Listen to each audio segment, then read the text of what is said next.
ఒకవైపు తల్లి రోదన, ఇంకోవైపు అంధకారంలో చిన్నారి యాతన. 40 గంటలు దాటిన ఆగని అన్వేషణ. నిన్న 40 అడుగుల లోతులో కనిపించిన చిన్నారి బోరుబావిలో మరింత కిందకు జారిపోయింది. కాలం కరిగిపోతూ ఉంటే ఉత్కంఠ అంతకంతకు పెరుగుతోంది. చిన్నారి తల్లి ఆవేదనకు అంతు లేకుండా పోతోంది. పేగుబంధంతో ఆ తల్లి తల్లడిల్లిపోతోంది. ఆడుకోవడానికి వెళ్ళిన బోసి నవ్వుల పాపాయి అగాధంలో అవస్థలు పడుతోంది. ఒక్క క్షణం బిడ్డ కనిపించకపోతే తడబడి కింద పడినా ఏ తల్లి తట్టుకోలేదు. అలాంటిది 230 అడుగుల లోతులో ఉందని తెలిస్తే ఆ తల్లి దుఃఖానికి అంతుంటుందా? ఇక్కారెడ్డిగూడలో ఇంకా సహాయక చర్యలు కొనసాగుతున్న క్షణం టెన్షన్ పెరుగుతోంది. ఎన్డీఆర్ఎఫ్ బృందాలు ప్రత్యేక పరికరాన్ని ఆ బోరుబావులకు పంపించాయి. బోరుబావులోకి కుక్కని పంపించారు. పాప కనిపిస్తే పైకి లాగటానికి ప్రత్యేక ఏర్పాట్లు చేస్తున్నారు. రాత్రింబగళ్ళు కంటి మీద కునుకు లేకుండా సహాయక చర్యలు కొనసాగుతున్నాయి. 14 నెలల పసికందును క్షేమంగా రప్పించడానికి తెలంగాణ ప్రభుత్వం అన్ని చర్యలు తీసుకుంటోంది. రవాణా శాఖ మంత్రి మహేందర్ రెడ్డి కూడా సహాయక చర్యలను పర్యవేక్షిస్తున్నారు. ఒకవైపు ఓఎన్జీసీ సహకారాన్ని తీసుకోవడానికి కూడా రాష్ట్ర ప్రభుత్వం ప్రయత్నించింది. బెలూన్ టెక్నాలజీ సహాయంతో పాపను బోరుబావి నుంచి బయటకు తీసుకురావాలనే అంశాన్ని కూడా పరిశీలిస్తున్నారు.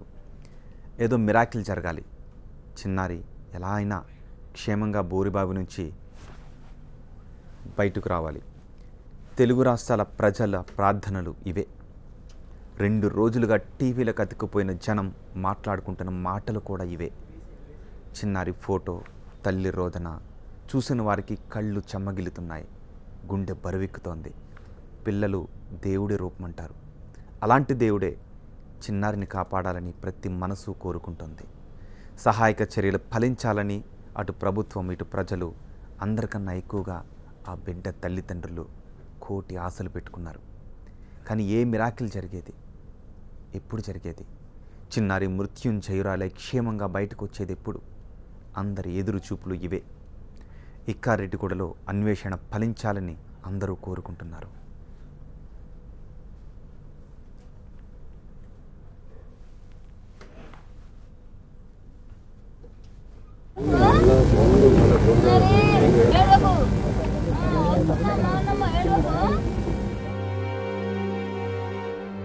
చిన్నారి, ఎలా ఉన్నావమ్మా?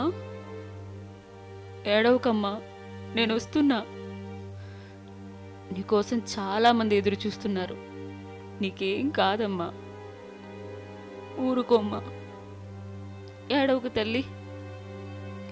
నా గుండె తరుక్కుపోతోంది. ఏడ్చి ఏడ్చి నా కన్నీళ్ళు ఇంకిపోయాయి. అక్క నీకోసం ఎదురు చూస్తోందమ్మా, రా తల్లి. నాన్న నీకోసం పళ్ళు తెచ్చాడు, రారా. నీకేం కావాలో రా చిట్టి తల్లి. నీకోసం అమ్మమ్మ బిస్కెట్లు తెచ్చింది, రా అమ్మ ఒక్కసారి. నిన్ను చూడాలని ఆవులు కూడా మేత మేయడం లేదమ్మా. నువ్వు లేని ఇల్లు బోసిపోయింది. ఈ ఇల్లు, ఈ వాకిలి నిన్నే అడుగుతోందమ్మా. నీకోసం ఎంతోమంది ప్రార్థనలు చేస్తున్నారు చిన్నారి. నా ఒళ్ళు ఒక్కసారి నిద్రపోమ్మా. నీకు పెరుగన్నం తినిపిస్తాను, రా చిట్టి తల్లి.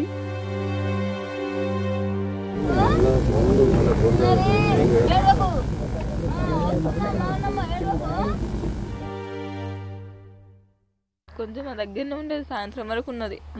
పాప వెళ్ళి అక్కడ ఆడుకుంటుంది. వెళ్తానమ్మా అక్కతోనని చెప్పేసి వెళ్ళింది. మాటలు రావు కానీ చూపిస్తుంది, అక్క అంటుంది. సరే అని సరే అంటే పోయింది. తనతో పాటు వెళ్ళింది. అక్కడనే హౌజుల దగ్గరనే, హౌజులు లేదండి, చింత చెట్టు దగ్గర. అక్కడనే ఆడుకురు గంట సేపు దాకా. ఈ పాప ఎక్కడ వెళ్ళిందో వాళ్ళ డాడీ దగ్గరికి వెళ్ళింది. తినబడి తను వెళ్ళింది. వెళ్ళేసరికి వాళ్ళ డాడీ చూసుకోలేదు, ఎంబడి వచ్చింది. వెంటే ఉన్నా చూసుకోలేదు, ఆయన ముంగలు ఉన్నాడుగా. ఆ పాప, చిన్న పాప వచ్చేసి పడిపోయింది లోపల. ఈ పాప చూసి వచ్చి చెప్పింది. లోపల చూస్తే ఏడుస్తూనే ఉంది మా పాప. వినిపించింది. ఆ రోజు రాత్రి 3 వరకు వినిపించింది. కలిస్తుంది, చేతులు ఏడుస్తుంది, అమ్మ అని ఏడుస్తుంది. ఇప్పుడేమో కనిపించట్లేదు నా పాప.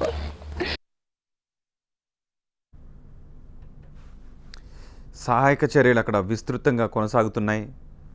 అందుబాటులో ఉన్న ప్రతి టెక్నాలజీని ఉపయోగిస్తున్నారు. ఇంకా అధునాతన టెక్నాలజీ ఏముంది బోరుబావిలో పడిపోయిన మనుషుల పాపలను బయటకు తీయటానికని అధికారులు అన్వేషిస్తున్నారు. ప్రస్తుతం అక్కడ సహాయక చర్యలు ఎలా కొనసాగుతున్నాయో మా ప్రతినిధి గణేష్ అందిస్తారు. గణేష్,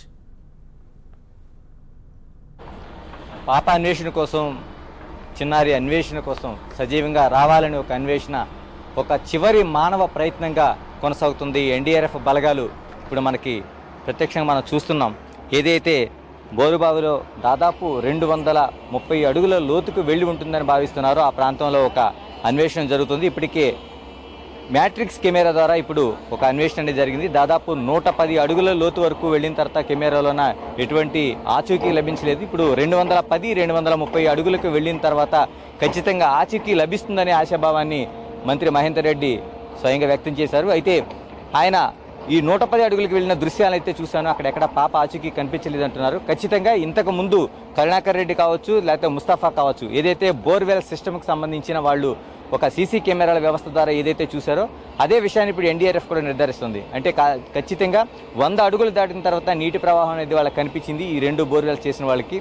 మరోవైపు ముస్తాఫా చెప్పిన ప్రకారం ఈ బోర్వెల్ సిస్టమ్ సంబంధించి దాదాపు 210, 220 ఆ ప్రాంతంలోన ఖచ్చితంగా బురద లాంటి మనకి కనిపించింది. అందుకని అక్కడ వరకు పాప ఉండి ఉంటుందని ఒక అంచనా వేశారు. ఇప్పుడు ఎన్డీఆర్ఎఫ్ బలగాలు కూడా ఇదే విషయాన్ని ఇప్పుడు మనకి స్పష్టం చేస్తున్నాయి. అదే అన్వేషణలో సాగుతున్నాయి. ఇప్పుడు మనం చూడొచ్చు విజువల్స్లో స్పష్టంగా ముందు ఒక కెమెరాని, మ్యాట్రిక్స్ కెమెరాని దాదాపు చీకటి గుహల్లో సైతం ఒక వెలుగును ప్రసరించుకుంటూ వెళ్ళి అక్కడ ఉండే దృశ్యాలను పూర్తిగా చిత్రీకరించేందుకు ఈ కెమెరాను ఉపయోగిస్తారనేది చెప్తున్నారు. దీన్ని ఇప్పటికి లోనకు పంపించి 110 అడుగుల్లో చూశారు, కనిపించలేదు. ఇప్పుడు 210 వరకు చేశారు. ఇప్పుడు మనం చూస్తున్న ఒక చువ్వల్ లాంటి ఇవి లోనకు పంపిస్తున్నారు.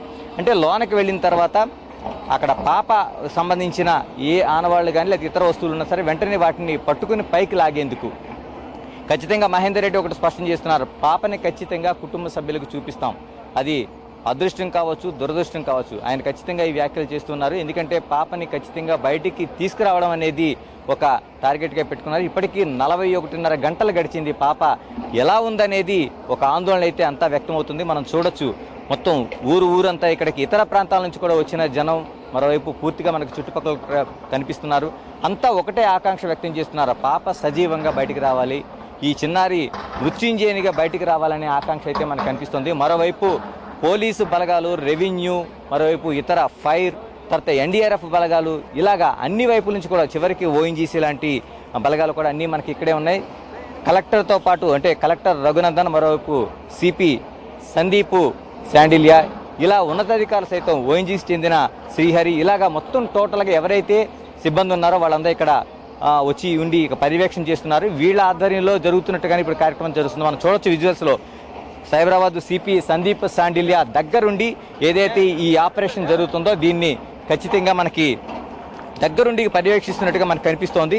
ఇక్కడ అంటే పోలీసు ఉన్నతాధికారులు, ఇతర రెవెన్యూ అధికారులు కూడా దీన్ని పూర్తిగా ఇన్వాల్వ్మెంట్ ఉంది. అంటే దాదాపు ఈ పరిస్థితి చూస్తుంటే దాదాపు మహేందర్ రెడ్డి మరో 1-2 గంటల్లోనే ఖచ్చితంగా ఒక నిర్ధారణ అనేది జరుగుతుందని చెప్పారు. ఈ పరిస్థితి చూస్తుంటే ఖచ్చితంగా 1-2 గంటల్లో పాప ఆచూకీ కనుగొని బయటికి తీసుకొచ్చేందుకనే ప్రయత్నం అనేది మనకు ఖచ్చితంగా కనిపిస్తుంది. అయితే ఇక్కడ మనకు స్పష్టంగా ఇక్కడ మహేందర్ రెడ్డి గత ఘటన జరిగిన దాదాపు 41.5 గంటల నుంచి ఇక్కడ అంటే ఖచ్చితంగా ఇక్కడ ఉన్నారు, పర్యవేక్షిస్తున్నారు. దాంతోపాటు ఇతర స్వామిగౌడ్ లాంటి వారు కూడా మొత్తం అందరూ వచ్చి పర్యవేక్షణ చేస్తున్నారు. అయితే ఇప్పుడు జరుగుతున్న సిస్టమ్ ఒక్కసారి మనం పరిశీలిస్తే ఎన్డీఆర్ఎఫ్ ఏదైతే చేస్తున్నదో ఈ ప్రక్రియను పూర్తిగా కరుణాకర్ ఇంతకు ముందే చేశారు, దాన్ని ముస్తఫా చేశారు. ఇప్పుడు అదే ప్రక్రియను మళ్ళీ తిరిగి అవలంబిస్తున్నట్టు కనిపిస్తుంది. అంటే మనకి వీళ్ళకంటే ఏదైతే బోరుబావుల్లో పడిపోయిన వస్తువులను వెలికి తీయడం కోసం ఏదైతే ప్రక్రియ జరుగుతుందో, లేకపోతే బోరుబావుల్లో మోటార్ లాంటివి అంటే సబ్మెర్సిబుల్ మోటార్ లాంటివి జారి పడి కిందకి వెళ్ళిపోతే వాటిని బయటికి తీయడానికి ఎటువంటి ప్రక్రియ జరుగుతుందో ఇప్పుడు ఎన్డీఆర్ఎఫ్ కూడా అటువంటి ప్రక్రియను చేపడుతున్నట్టు కనిపిస్తుంది. ఎందుకంటే ఇంతకంటే లేటెస్ట్ టెక్నాలజీ వీళ్ళ దగ్గర ఉన్నట్టుగా మనకి ఎట్టి పరిస్థితులు కనిపించట్లేదు. దాదాపు 41.5 గంటలుగా వీళ్ళు పర్యవేక్షణ చేస్తున్నా ఏదైతే అంతకుముందు జరిగిందో అదే ప్రక్రియను ఇప్పుడు ఈ చువ్వల ద్వారా కిందకి వెళ్ళిన తర్వాత ఆ వస్తువును పట్టుకుని పైకి తీసుకొచ్చే ప్రక్రియను అంటే ముందు సీసీ కెమెరా ద్వారా ఒక ఆనవాళ్ళని వెలికి తీయడంతో పాటు దీన్ని చువ్వల ద్వారా పైకి తీసుకొచ్చేలాగా ప్రయత్నం మాత్రం జరుగుతుంది. కాకపోతే మ్యాట్రిక్స్ కెమెరా అనే దాన్ని మాత్రం ఇప్పుడు అదనంగా దీన్ని చేర్చారు. ఎందుకంటే అంతకుముందు ఈ బోర్వెల్స్ ఉపయోగించిన వాళ్ళు చేసిన కెమెరాలు అస్పష్టత ఉంది, నీటిలోకి వెళ్ళిన తర్వాత పనిచేయడం కానీ లేకపోతే మరోవైపు బురదలో కూరుకున్న విజువల్స్ని తీయకపోవడంలో కానీ విఫలం కావడంతో ఇప్పుడు మ్యాట్రిక్స్ కెమెరాని దీన్ని ఉపయోగిస్తున్నారు తప్ప మిగతాదంతా యాజ్ టీజ్. కానీ ఇక్కడ ఉండే వాళ్ళందరూ ఎదురు చూస్తున్నది ఎన్డీఆర్ఎఫ్ అనేది ఖచ్చితంగా పాపని సజీవంగా తీసుకొస్తుందని ఆశాభావం వ్యక్తం చేస్తున్నారు. అదే ఆశతో చూస్తున్నారు. దాదాపు 41.5 గంటల పాటు అంతా ఇక్కడ ఈ గ్రామం అంతా జాలపు ప్రజలందరూ కూడా ఏదైతే రెవెన్యూ పోలీస్ సిబ్బంది ఎలాగైతే ఎదురు చూపులు చూస్తున్నారో అదే స్థాయిలో ఇక్కడ ప్రజలు కూడా అదే ఎదురు చూపులు చూస్తున్నారు. వాళ్ళు తిండి తిప్పలు మానేసి చూస్తున్నట్లుగా మనకు అనిపిస్తుంది. ఎవరిని చూసినా అందరూ కూడా ఒకటే ఆశ, పాప సజీవంగా రావాలని. మరోవైపు ఈ చిన్నారి తల్లిదండ్రుల ఆవేదన చూస్తుంటే హృదయ విదారకంగా కనిపిస్తోంది.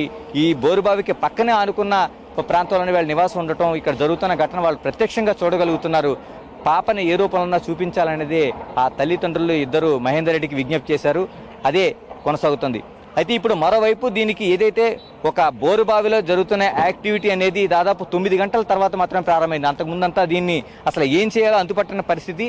ఇప్పుడు మళ్ళీ పాత పద్ధతి కొనసాగింపు. దాంతోపాటు సైమల్టేనియస్గా ఒక ప్యారలల్గా సమాంతరంగా మరో కార్యక్రమాన్ని కూడా కొనసాగిస్తున్నారు. ఎందుకంటే దాదాపు 230-40 ఆ ప్రాంతంలో అడుగుల లోతులో ఉన్న దీనికి సమాంతరంగా ఒక వెల్ అనేది తీస్తే దాని ద్వారా ఏదైనా పాప బయటపడే అవకాశం ఉంటుందని ఆశతో ఒకటి చేస్తున్నారు. దీనికి అంటే అంత వేగంగా జరగట్లేదు కానీ దీనికి ఒక రూట్ అనేది వేస్తున్నారు. అంటే దాదాపు 230 అడుగులు తవ్వాలంటే దానికి మట్టి అంతా తీసి బయటికి పంపించడం కోసం ఒక రోడ్డు అనేది ఏర్పాటు చేయాలి. దీనికోసం ప్రొక్లైనర్లు దాదాపు ఒక 5-6 ప్రొక్లైనర్లు దీనికి నిరంతరం ఇక్కడ పనిచేస్తున్నాయి. ఆ తర్వాత ఈ బోర్వెల్లోది ఫలించకపోతే ఈ ప్రక్రియ ప్రారంభించే అవకాశం ఉంటుంది. మరో విషయం ప్రత్యేకంగా ప్రస్తావించుకోవాల్సింది, ఇక్కడ మనం దాదాపు 41.5 గంటలు అంటే 42 గంటలకు కావస్తున్న ఇప్పుడు మనకి ఇక్కడ ఏదైతే ప్యారలల్గా ఉన్న గొయ్యి ఎవరైతే ఏదైతే తవ్వుతున్నారో దీన్ని వెల్ని ఇది కేవలం 27 అడుగులు మాత్రమే తవ్వారనేది ఇప్పుడు నిపుణులు స్పష్టం చేస్తున్నారు. దాదాపు 230 అడుగులు లోతుకు వెళ్లాలంటే దాదాపు 20 నుంచి 21 రోజుల పాటు సమయం పట్టే అవకాశం ఉందనేది చూస్తుంటే మనకి ఒకవైపు ఆశ్చర్యమే కాదు ఆందోళన కలుగుతుంది. ఇంత ఈ పరిస్థితుల్లోన ఒక అన్వేషణ అనేది ఒక డిజాస్టర్ మేనేజ్మెంట్ జరుగుతుందంటే అంతా ఆశ్చర్యపోయే పరిస్థితులే కనిపిస్తున్నాయి. మరోవైపు ఆందోళన కూడా వ్యక్తమవుతున్నాయి. ఎందుకంటే ఎన్డీఆర్ఎఫ్ అంటే మనం చాలా ఎక్కువగా ఊహించుకుంటాం. దీన్ని ఏదైనా ఒక విపత్తు అనే దాన్ని పూర్తిగా ఎదుర్కొని చేయాల్సిన దీన్ని ఒక ఫోర్స్గా దీన్ని మనం భావిస్తాం. అటువంటిది కావటం లేదనేది అభిప్రాయం అందరిలో వ్యక్తమవుతుంది. మరోవైపు ఇంతకంటే ఉన్నతంగా జరుగుతున్న సిస్టమ్స్ అనేక రూపాల మనకు కనిపిస్తుంది. ఆర్మీ కావచ్చు, ఇతర చాలా వరకు ఉన్న ఏవైతే ఫోర్సులు ఉన్నాయో ఇవి అత్యధికంగా మనకి చేస్తున్నారనే ఒక ఆలోచన అయితే అందరిలో వ్యక్తమవుతుంది. ఏదైనా ఇప్పుడు జరుగుతున్న ఈ రెస్క్యూ ఆపరేషన్ అనేది పూర్తిగా ఫలించాలనేది అందరూ కోరుకుంటున్నారు. దాదాపుగా మరో 1-2 గంటల్లో ఖచ్చితంగా చిన్నారి ఆచూకీ ఏ రూపంలో లభించే అవకాశం ఉందనేది అతను స్పష్టం చేస్తున్నారు. అంతా ఆమె ఒక చిరునవ్వులతో ఈ చిన్నారి బయటికి రావాలని, సజీవంగా బయటికి రావాలనే ఆకాంక్ష అయితే అందరిలో వ్యక్తమవుతోంది.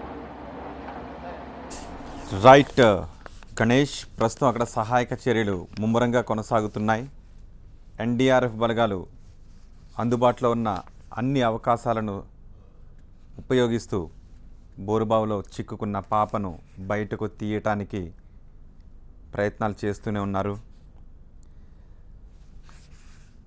ప్రస్తుతం అక్కడ చూస్తున్నాం, బోరుబావులోకి ఇనుప చువ్వలను పంపించి ప్రక్రియను మళ్ళీ అదే ప్రక్రియను మొదలుపెట్టారు. నిన్న ఎర్లీ అవర్స్లో అదే చెప్పాం, నొక్కి ఏదైతే కరుణాకర్ బృందం ఆపేసిందో ఆ ప్రక్రియ ద్వారా మాత్రమే పాపను బయటికి తీయటానికి అవకాశం ఉంటుంది. మరొకసారి అదే ప్రక్రియను ప్రారంభించండి అని నిన్న మంత్రి మహేందర్ రెడ్డితోనూ అండ్ కలెక్టర్తో కూడా అదే విషయాన్ని చాలాసార్లు అక్కడ ప్రస్తావించాం.